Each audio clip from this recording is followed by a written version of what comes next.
अगर आपने अभी तक हमारा चैनल सब्सक्राइब नहीं किया तो अभी सब्सक्राइब करें और बेल आइकॉन को क्लिक करके हमारी लेटेस्ट वीडियोस के बारे में अपडेट जानें।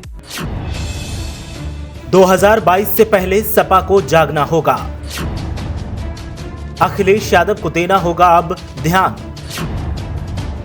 इस सीट पर करनी होगी जी तोड़ मेहनत। चौथे नंबर से उठकर नंबर 1 बनना होगा। सपा के लिए लापरवाही हो सकती है घातक। समीकरण देते हैं सपा के लिए खतरे के संकेत। उत्तर प्रदेश में 2022 विधानसभा चुनाव में अब ज्यादा वक्त नहीं बचा है। ऐसे में हर दल सियासी मजबूती हासिल करने की कोशिश कर रहा है। सपा भी सत्ता में वापसी का ख्वाब देख रही है, लेकिन सपा की लीडरशिप में सक्रियता कम दिख रही है। ऐसे में कई सीटें हैं जहां सपा बेहद कमजोर हालात में है। आज हम आपको ऐसी ही एक सीट के समीकरण बताएंगे जहां सपा बीएसपी और कांग्रेस से भी नीचे पायदान पर है, जहां अभी हाल ही में हुए उपचुनाव में भी सपा की स्थिति बेहद खराब रही। और वो सीट है कानपुर जिले की घाटमपुर विधानसभा सीट, जहां सपा के लिए समीकरण बेहद खतरे के संकेत दे रहे हैं। और उपचुनाव के नतीजे भी बताते हैं कि सपा को मेहनत करनी ही होगी, वरना नुकसान हो सकता है।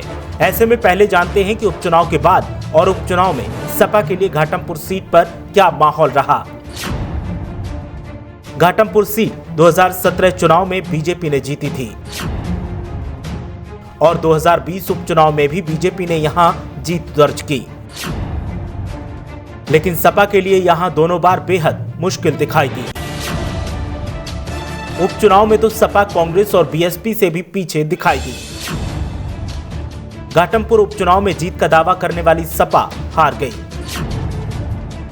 सपा उम्मीदवार यहां उपचुनाव में चौथे नंबर पर खिसक गए। चुनाव आयोग के आंकड़ों ने चौंकाने वाले खुलासे किए हैं। घाटमपुर में बीजेपी जहां 60,205 वोट लेकर सबसे आगे रही,